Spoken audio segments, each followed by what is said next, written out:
gender equality, and we do a lot of events around East London.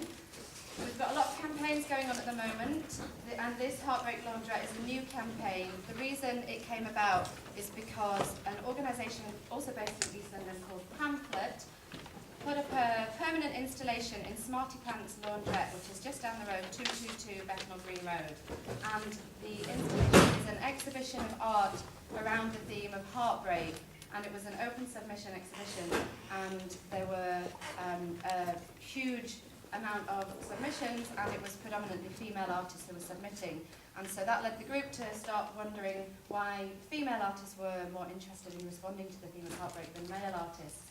And they got in touch with East London Fawcett and asked us if we'd like to collaborate with them. And out of that was this campaign was born. And what we're looking at is celebrity breakup culture.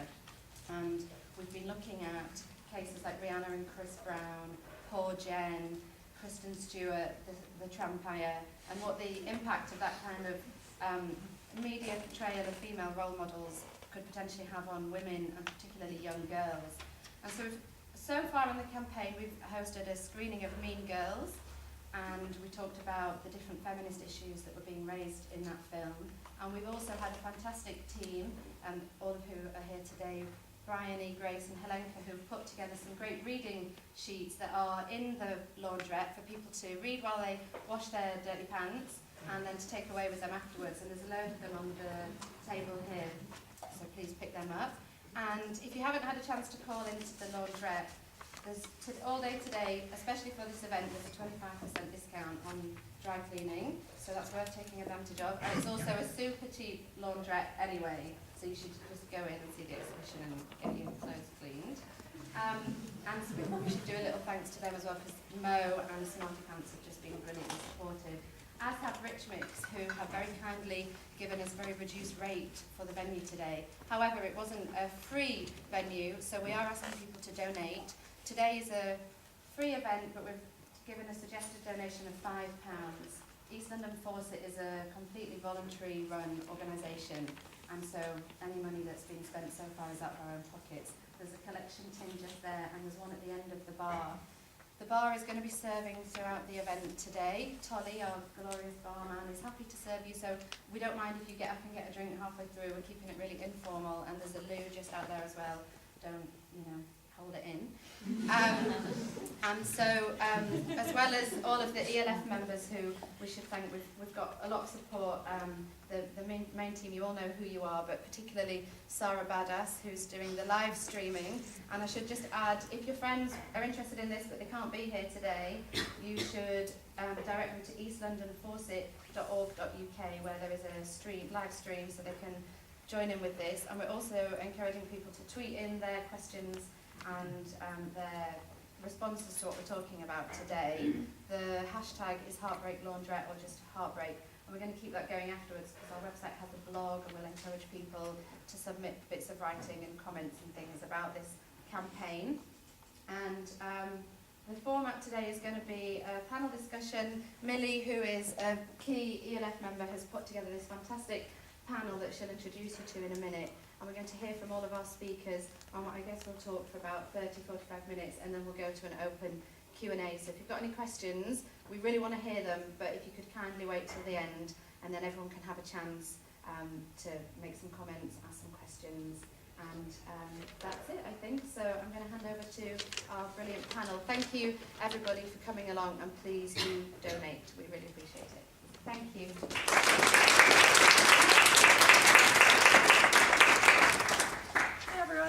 So just a word on why we're here, I think, first. I think to begin with, it's quite an interesting topic from kind of sociological pop culture point of view. And secondly, I think we need to create a space in which we can challenge what we read in the media and all the kind of negative stereotypes that apply to female celebrities and that kind of thing.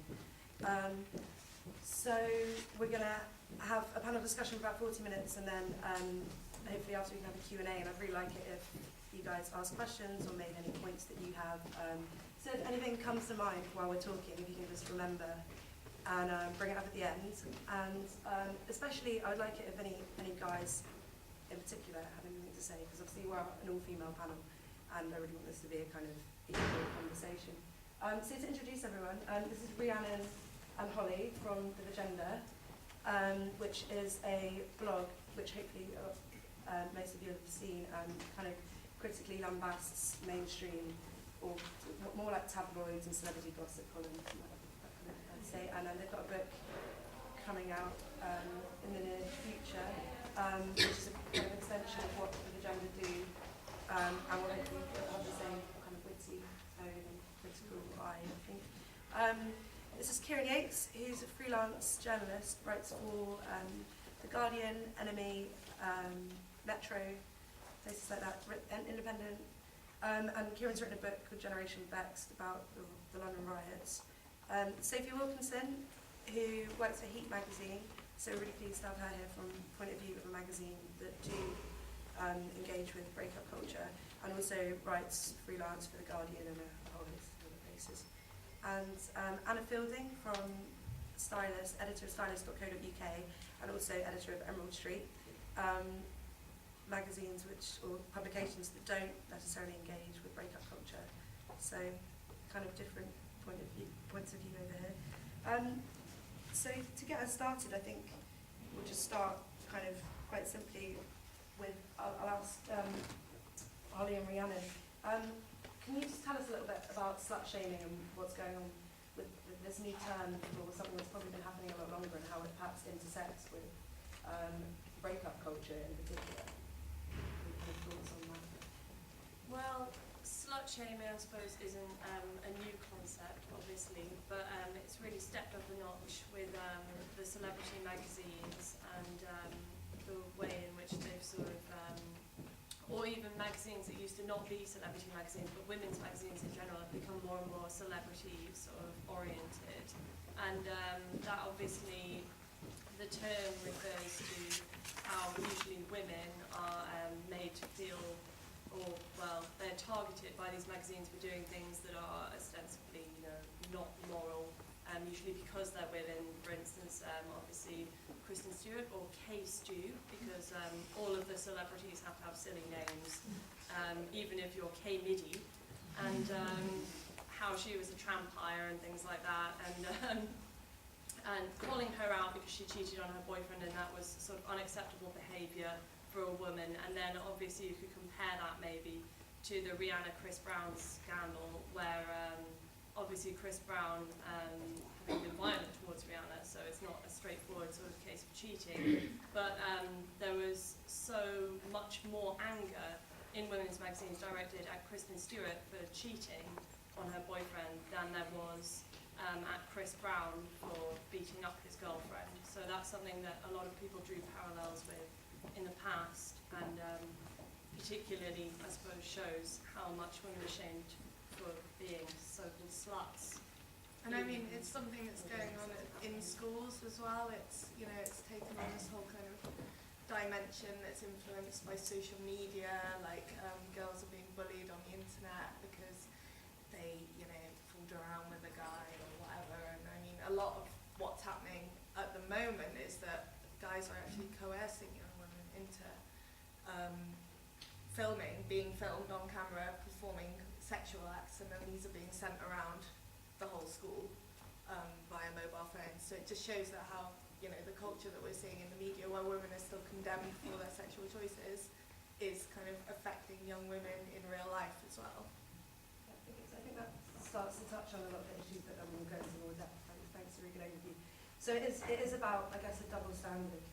Slut shaming is what we're saying, and I think that resonates in the language used a lot of the time to denigrate women in the media. So things like, slut or whore or slag, or I'm not going to do inverted commas, but you know what I mean. Stem from kind of etymological roots that are really negative, whereas the words we use for men, like player or baller or that kind of thing, are altogether more positive, I suppose. So yeah, I think it's about double standard. Kieran, do you see inequality? Do you see, Ashton Kutcher didn't get much flack lately for cheating, or we don't look at, do we look at men in the same way we look at women in the media? Do the media do that? Yeah, I think just in terms of women being increasingly identified by their male relationships or kind of sexual relationships, at all. And I think that what we've seen is a real kind of binary between women who are kind of within media or sort of gossip magazines or celebrity magazines or whatever, who kind of are seen as single ladies who are kind of, you know, sexual or kind of open to be talked about in that way, or women who are, you know, part of a relationship, and then that means that their relationship then identifies themselves and they have these kind of weird hyphenated names with their partner that you're talking about and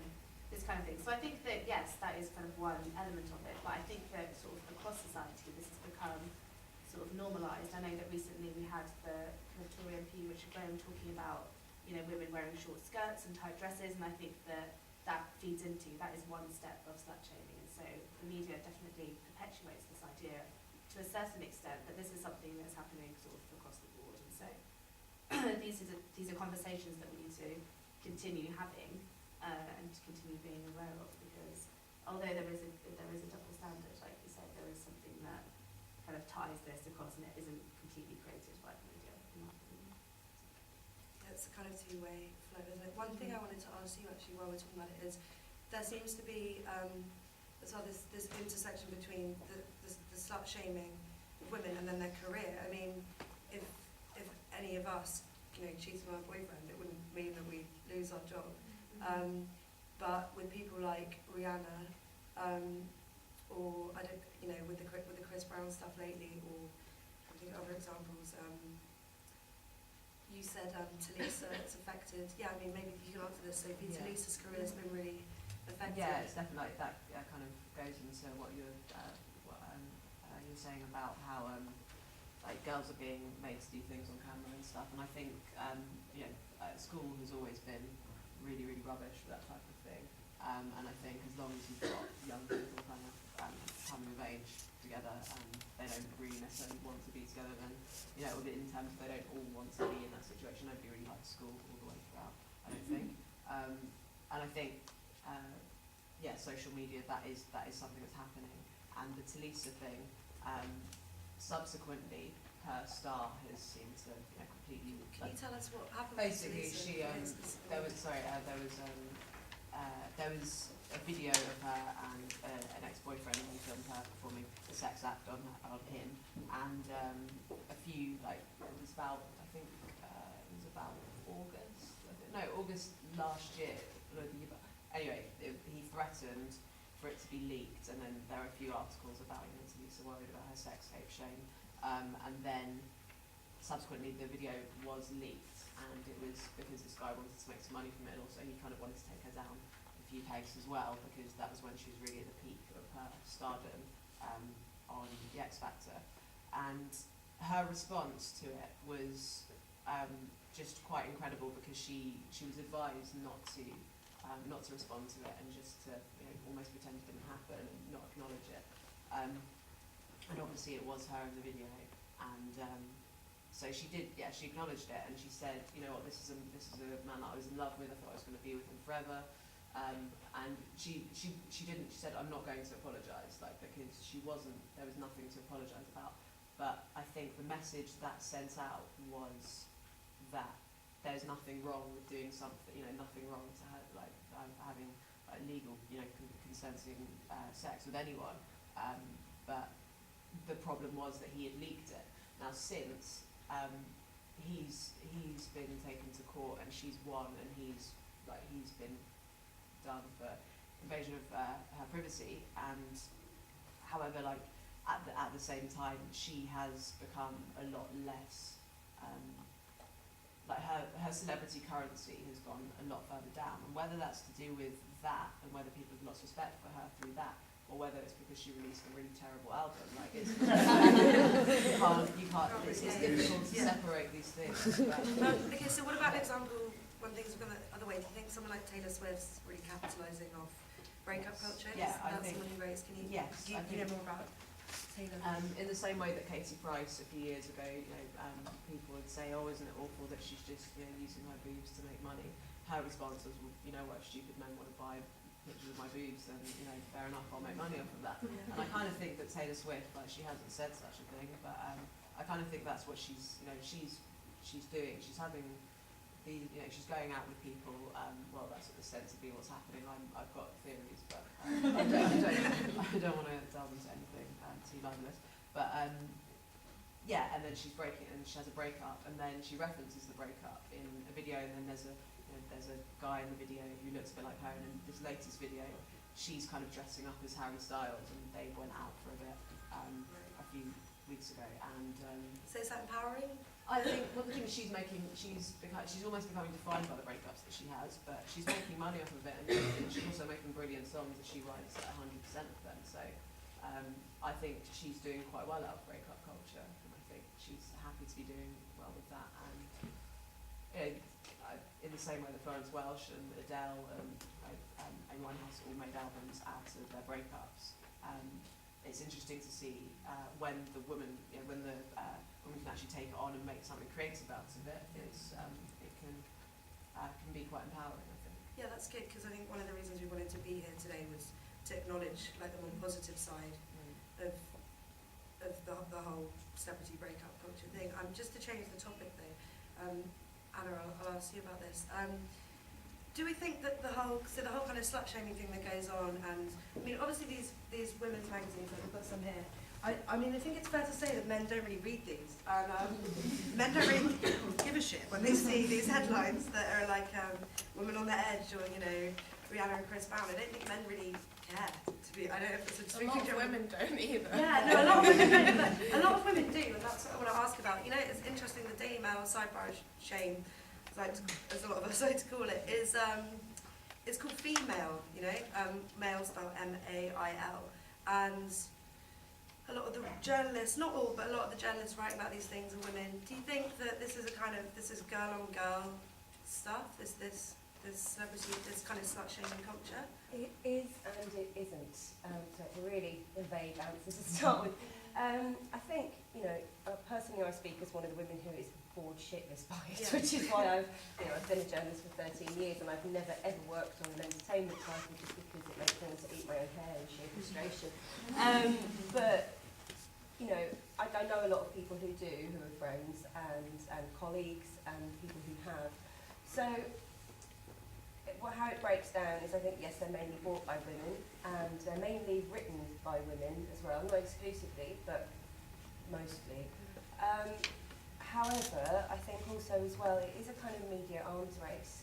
If you're working at, print circulation is declining, internet stuff you can measure really, really accurately, click for click, hour by hour. So you've got this real fight for attention, whether that's to bump up the sales of your declining newsstand title or to get more traffic through to your website.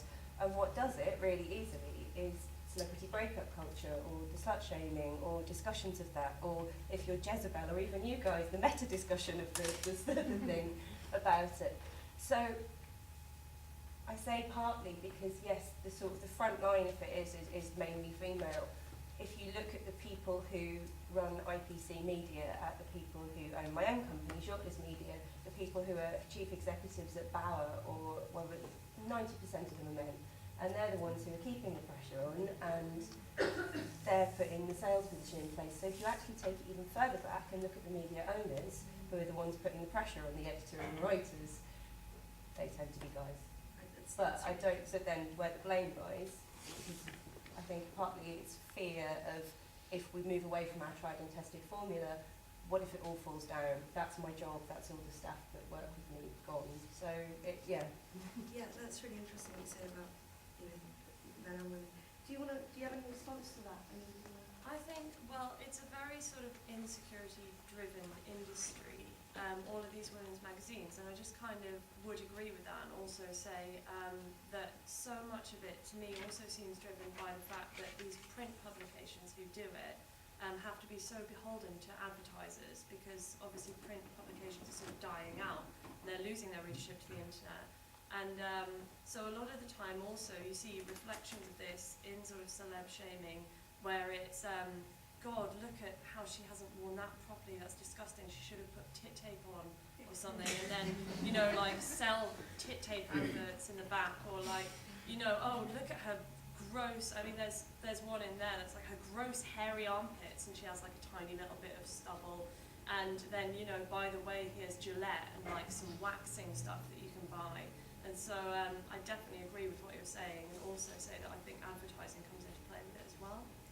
Advertising is a massive part of it, but I think, the kind of publications I work for are all entirely free, so obviously we're entirely dependent on advertisers. I think as editorial staff, particularly senior editorial staff, you have to try and draw a line between you and the commercial team and fight for your own space and integrity. It's a balancing act, definitely, and I would say it's not just print titles as well. I think, you know, if you want journalists to be paid and you don't want it to just be, this is where it gets tricky, because if you don't just want it to be a rich kid's hobby, or it to be like the late 18th century where it was like a sort of gentleman's leisure activity, if you do want journalists from a wide spectrum of backgrounds, then you've got to get cash from somewhere. So I do see what you're saying, and I completely agree with you, but there is another side to that, and there is a balancing act. Can I just respond to that kind of initial question of girl on girl? Because I think personally I do have a problem with this idea of kind of women waging war on other women, because like you kind of rightly said, Rupert Murdoch is concerned with, you know, page 3, he does talk about women's press, you know, the editor of the Mail is concerned with these things. And I think it's very easy, and it can be reductive, to talk about celebrity culture as being, you know, completely damaging in that way, and, you know, women perpetuating this damage. But I do think that also, kind of in my opinion, in the way that I've seen it used, and, you know, particularly at The Guardian, it is a way into have discussions with women, with younger women and young girls especially, to kind of be kind of critical. And I feel like I try to be optimistic about female readers and people who that consume, that we, you know, we're all aware of celebrity gossip in some way or another, whether we kind of actively, you know, purchase magazines like this. And I think that it can be a way in, like for my younger sister, who's like 14, 15, and her friends, I think that they are critical of these things, and it's about opening up conversations, saying, what do you think about this? You know, this is the story. This is, you know, do you think this is gross? What do you think about it? And it can be, you know, it can be those initial steps to talk about feminism in a far more palatable way. So I do think that it is damaging, but I think it's the way in which that we use that to kind of educate a new generation of feminists. Okay. Talking, I mean, obviously, I think it's fair to say we're all feminists sat here, you know, talking about, because this is very lucky to have you and bring her up, you know, in that way to look at these things critically. I think, kind of empathetically thinking of the people that perhaps don't, I'm kind of playing devil's advocate here, but I mean, in this time when Caitlin Moran's book is, you know, being probably read by a similar audience that really do wholeheartedly buy into this stuff, that I think there is a kind of crossover, and it's a weird one. You know, is there something self-affirming, do you think, for some people to read this stuff? Rather than it all coming from, you know, talking about the people that work in these publications, thinking about the people that there is an audience there, the people that read it. Do some people find it self-affirming to see, oh, Chris is being a slut again, that makes me feel better about myself and everything? I think, like, I remember the whole Casey and Arpats thing happening, and I wrote a column about it in The Guardian, and in that column I sort of said that celebrity breakups do perform a function when you're a young woman. I mean, you know, for you to see heartbreak, you know, inevitable, it happens to everybody. It's kind of a bit like your first pet dying and you discover that death happens. I think breakups are kind of quite similar to that. It's like, you know, you might be really, really into this couple like a lot of teenage girls were because of the Twilight thing, and then seeing that come to an end sort of does teach you that, you know, love affairs do come to an end and people's hearts do get broken.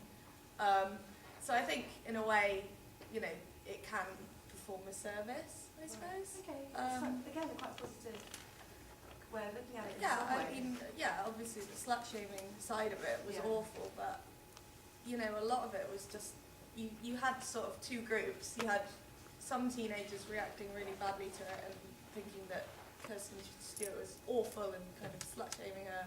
And then you had the other ones who were genuinely like really cut up that this couple had broken up. And I think, like they were genuinely upset about it. And I think, you know, that's not necessarily a bad thing because it teaches you that like that might happen to you one day.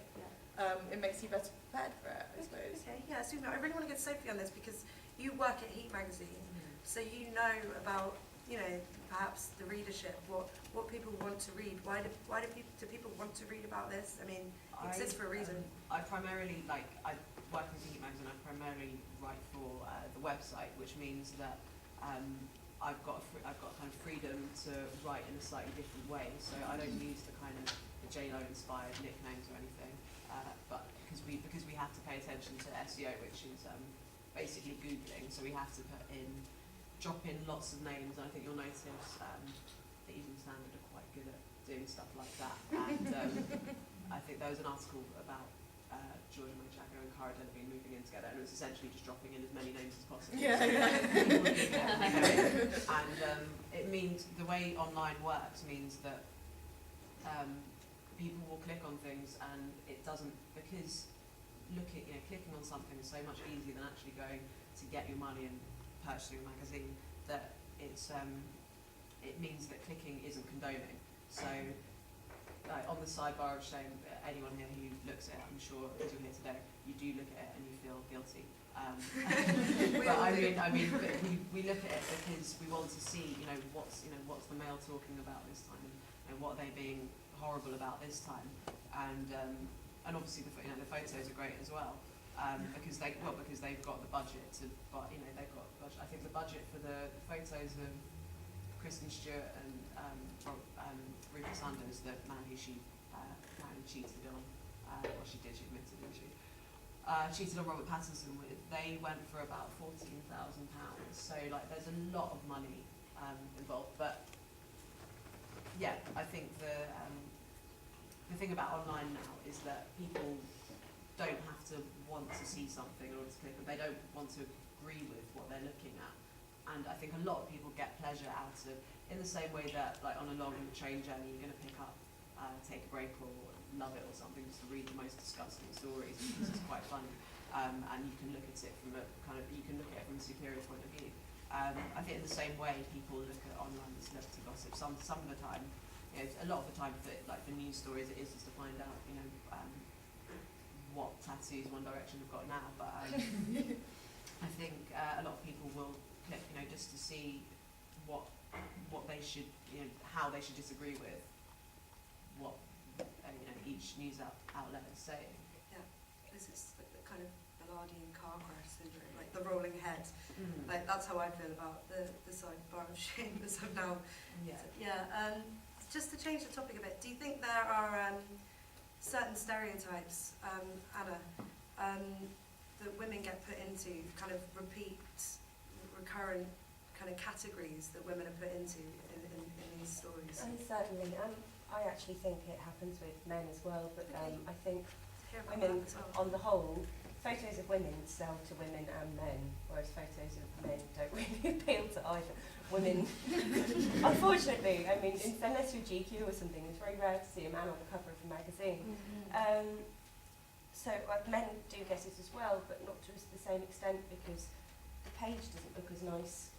The big picture of a woman looks nicer on a page, so I think the focus shifts more to women because of that visual side of things. But you do get the kind of, you get virgins, whores, mothers, the athlete, the schoolgirl, the breakup queen. That sort of thing happens. I think it plays into why people do read these. It's almost, they fulfill the same function as fairy tales, as in it's a sort of safe kind of cultural thing that everyone knows about. You all know the story of Cinderella. You probably all know the story of Robert Pattinson and K-Stew as well. It fulfills the same kind of role, so you get pushed into these archetypes, and there isn't enough space to clearly define, and you don't have the access to people, so they become archetypes because you don't know what the reality of their thing is. They are fairy stories at the most basic level. Okay, anyone want to? Well, I think fairy stories is it's a really good analogy. I like to be loftier about it and say that you can compare it to Greek mythology, because it's a good way of talking about, finding out how other people think, what they think about social issues. It's kind of if you're talking to people and you don't want to, or I don't know, if you're seeing somebody, you don't want to go in on the whole, are you going to cheat on me? But you might kind of talk about something like Zayn Malik from One Direction cheating on Perry Edwards and how she might be a bit stupid to be getting back with him, or how he's stupid to think he can get away with it. But yeah, I think it's an interesting platform where we can kind of have these recognisable stories that we can not project ourselves onto, but we can discuss. It's kind of shorthand to discuss things with each other. I think that can actually be quite positive, unless you're actually the person who is that celebrity, who's got this big story and this big mythology surrounding you. But in terms of domestic violence, like it's horrific what like Chris Brown has got away with, and what I think a lot of the press is kind of it's an absolute. I wouldn't blame the press for it. It's difficult to know where to put the blame with what's happened there. But in terms of discussing domestic violence and making young people aware of it, I mean, it's not a positive thing by any means, but people are talking about it, and it's on. It's a lot more on the agenda than it was a few years ago. Even with Keira Knightley doing the domestic violence PSA, like nobody hasn't had the same response as something actually happening in the media, which is. It's tricky to say. I wouldn't say it's a good thing at all, but it's put it on the agenda. Okay. So there's some positive signs here. So it gives us something to identify with, and it can bring things into the public discussion. Yeah. So they're positive aspects. Going back to the stereotypes, I really wanted to just delve into talking about breakups specifically. A couple of the stereotypes that get applied. I mean, I do personally think that some of them stem from quite negative traditions and things kind of, so an example would be that Brangelina and Jennifer Aniston. Jen, when I see it as, so you're saying Greek mythology and fairy tales, I see it as almost like that situation, like the kind of Freud's Madonna Hall, Bran's with the girl next door, and then, obviously he's tempted, how could he stay faithful, and so he has this infidelity with Angelina, who's really pigeonholed as the whole. Yeah, exactly. And then Jen moves from maltreated girl next door to mad, desperate spinster down the street. And I feel like because she's not with Brad, she was portrayed as really super, because she hasn't got a man, she's super desperate, and that kind of thing is quite a typical negative stereotype from quite traditional roots. I mean, do you have any opinions on these? So, you could talk us through some of the stereotypes that we get into and where you think they might come from. You always seem to see, like, when a breakup happens, it's usually a hysterical woman. There's usually a sort of picture zoomed in of a woman looking entirely neutral and the guy looking entirely neutral, and then there'll be a commentary underneath going, so-and-so, Anna falls apart as Justin, in his blasé way, just goes to 100 strip clubs and doesn't care. And that's usually like how the guy is always blasé, doesn't care. And then there's always the girl who's like emotional and she's falling apart. And like, as much as I love the idea of Heat magazine being a sort of reflection of Greek mythology, I also think that really the way that this celeb stuff is usually used is to reinforce those really backward cultural stereotypes and to impose them upon people rather than really ever being used positively. I mean, you could see how desperate the magazines were to portray Jennifer Aniston as this kind of tragic spinster figure, desperate for a man, desperate for a baby, desperate, like she'd take anyone, even John Mayer. It was kind of that kind of vibe that was going on. When Grazia went to press with Jen, It's Over on the cover, and it came out, unfortunately, the morning after she'd got engaged. So, they ended up looking ridiculous, but also it just shows that, there's actually very little bearing on what's actually happening. It's all conjecture, it's all anonymous sources. Yeah, that's the sort of perennial source that always speaks, or the good friend who never has a name. Like, Cheers, pal. Literally, someone's sitting in the office pretending to be someone's friend, and like the fact that they can even get away with doing that in order to push that agenda is mad, but they do. Yeah, I don't think, or I think the way sources, yeah, it does look dodgy, but there are sources, a lot of the time, they can be relatives of a celebrity. I'm not going to go into who, but you'd be quite surprised. It's teasing, isn't it? Yeah, and also PRs. Wine later. Yeah. So give it the bar telling everyone all the exits. But yeah, a lot of the time it's PRs as well who'll give anything to I'm kind of guessing it. I want to be careful, but anything to do with like the Wanted, I guess it's to do with the PR. Anything to do with any of Simon Cowell's like stable, One Direction and Little Mix. It's funny how Zayn Malik's Cheating came out just as Little Mix released a new single. Basically, I'm not sure if everyone's up to date with what's going on with One Direction.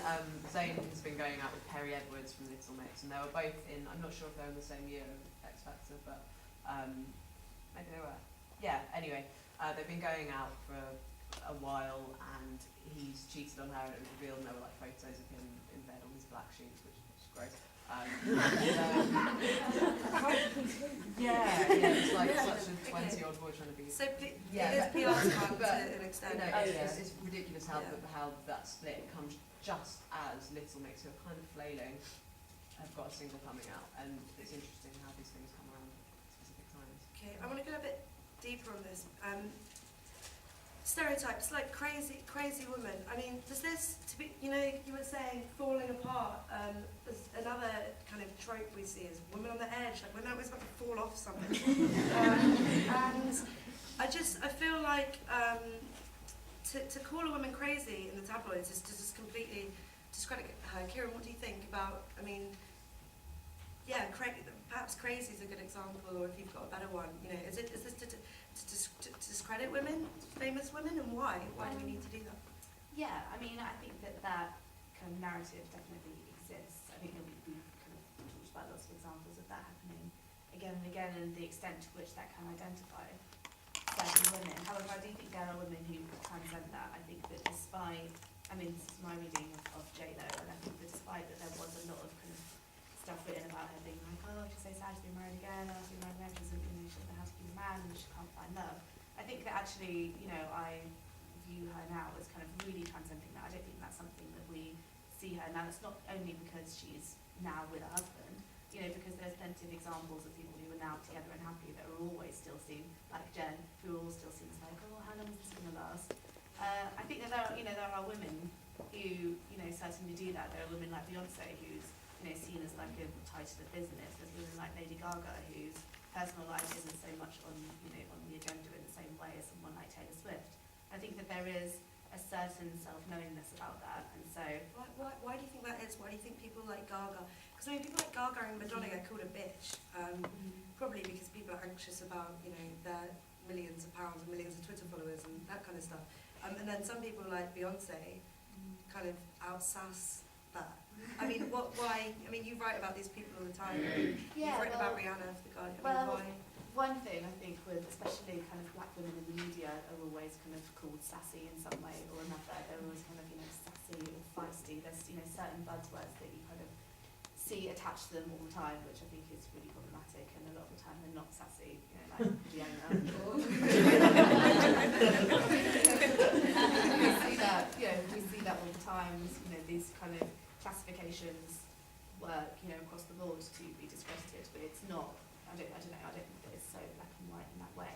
But also, I think about that kind of calling people bitch, calling people a bitch kind of thing comes from narratives which have existed in women's lifestyle magazines, in things like Cosmopolitan for years and years and years about having it all.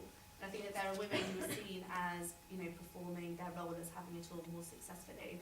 And this is the idea that, is supposedly supposed to breed jealousy between other women, because we're all obviously moving towards the same goal. We all obviously want the same things, and if one woman is seen to encompass all of that more successfully, then of course they're the enemy. And I don't buy into that idea. I don't buy into the idea that consumers think that really. Anna, am I reading it into it too much if I would say, I think that it's to just kind of hypothetically here, women are categorised to be contained, women are discredited, when they're by being called a slut, or being called crazy, because they're so successful, and there's an anxiety about that maybe generally in our culture.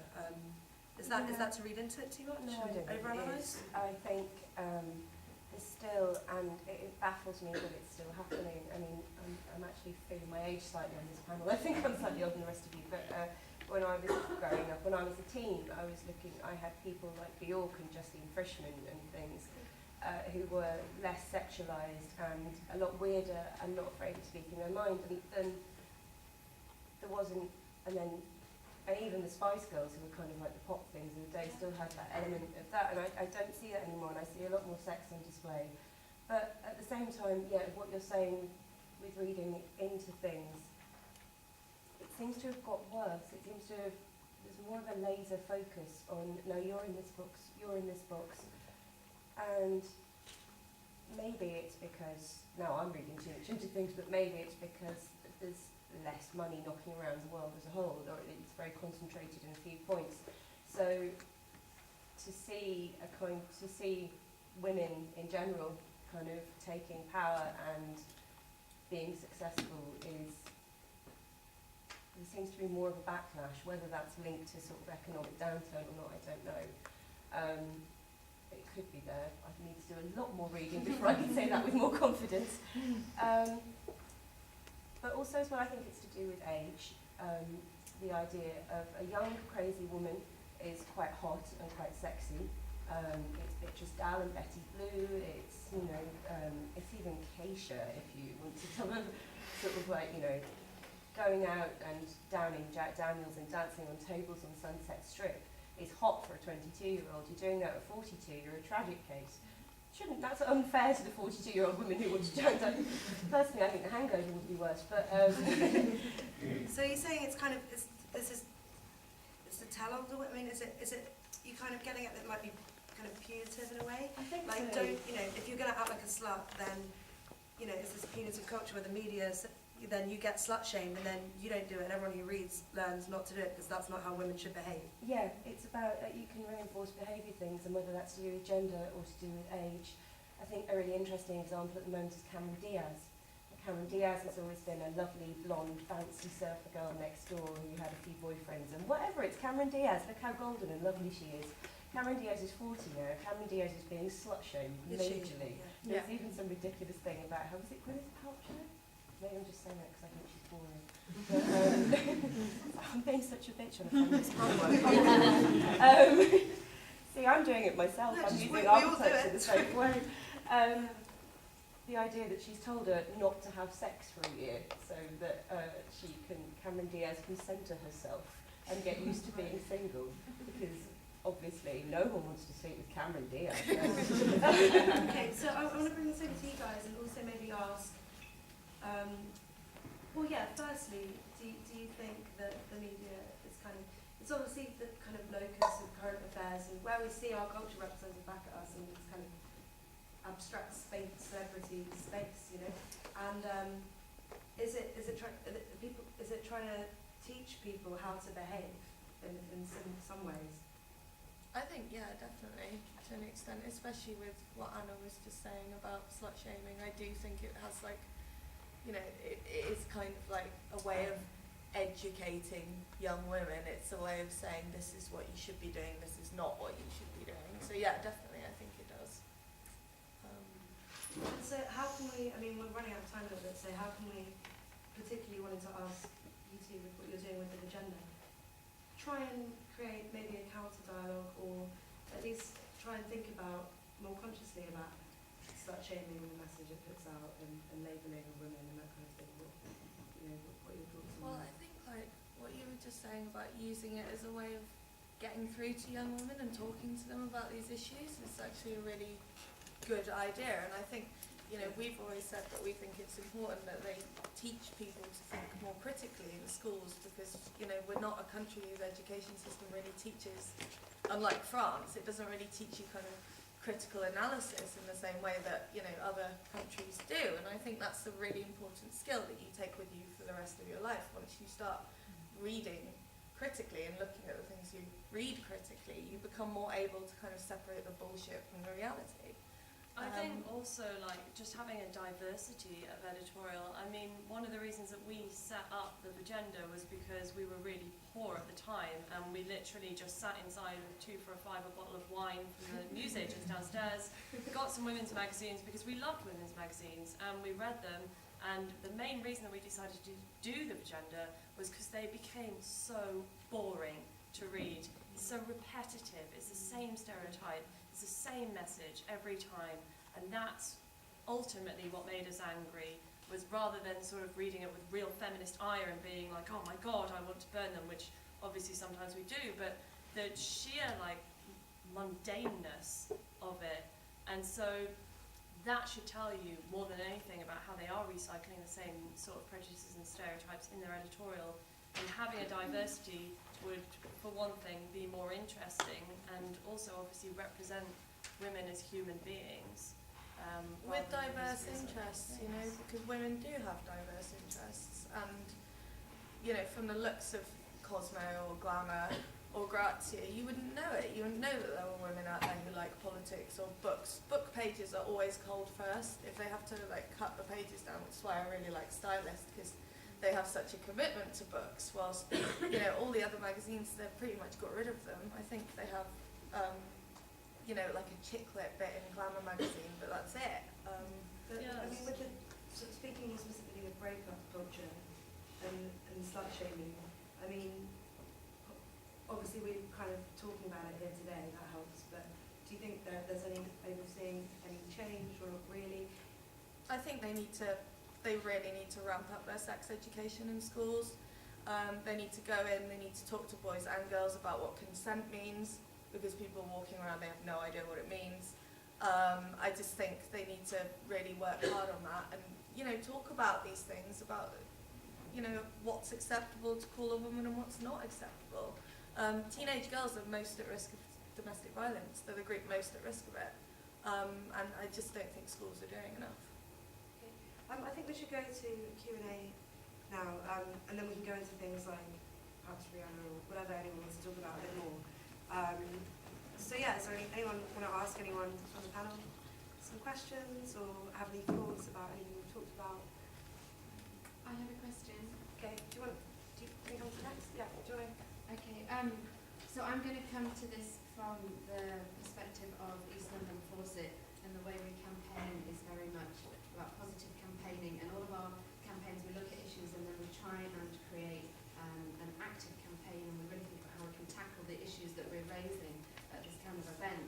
So I wanted really to open it up to the panel and ask your ideas. I mean, you guys have already spoken about how this could be tackled in schools, and I think what the agenda does is a fantastic step into, you know, counteracting what we're seeing in the trash magazines. But as in terms of grassroots campaigning and the kind of work that ELF could do, and the members here and the people here, how could we try and tackle this? How can we change the use of language that we're seeing? You know, one of the things I find most concerning is the words like slut and trampire and things make it into the playground, and it becomes a very just standard part of kids' everyday language. And how do we try and challenge that in some way on a grassroots level? What would you suggest? Is my question to anyone on the panel. I think it's really difficult grassroots because you don't just need to reach one gender. I think it needs to be across both genders, and it isn't saying, you know, this is a punitive thing. I also think, and I thought this when I was a teenager, that teenagers are horrible to each other, mainly because you're testing limits and you're trying to piece together what the world is and who you are, and I think you inevitably cross over a lot of boundaries then. You speak to the same kids at 20 over and they're very different people. But, I mean, workshops are probably an interesting way to go. And actually also using the online thing and having publications like the Agenda there as well, or even if you do it as a targeted thing, that, and then you say kids from school X can come and talk online in this space. It's a difficult one logistically, I think, trying to fight on a local level against an entire culture. I think There are I was going to say there are campaigns that are really effective. I think that things like like what 1 Billion Rising are doing and Slut Walk and Reclaim the Night, and I think the London Feminist Network doing loads of really good things. And I think that the way in which they've been so successful is by, one, just ideologically really kind of reasserting that sexual identity is something that's not to be kind of ashamed of, and the way that they've done that is by using kind of open source journalism and getting young women to talk about sex in a really open way that is, you know, so at odds with how the slut shaming rhetoric has, you know, been around culture, and kind of getting, you know, younger women to talk about these things, kind of having open source where they'll kind of have engagement on social media, where, you know, you feel like you're having real voices, where you're seeing, you know, real people in sort of a 16 to 25 demographic talking about, you know, things and responding to questions posed by organisations like that. So I do think that that's quite an effective way to go. Yeah, it's amazing on Twitter. Like, if you throw out a question, and especially teenage girls, much more than teenage boys, the way like they want to engage, they want to tell you about their experiences, and they enjoy engaging. So, you know, if you look at like everyday sexism and what a phenomenal success that's been,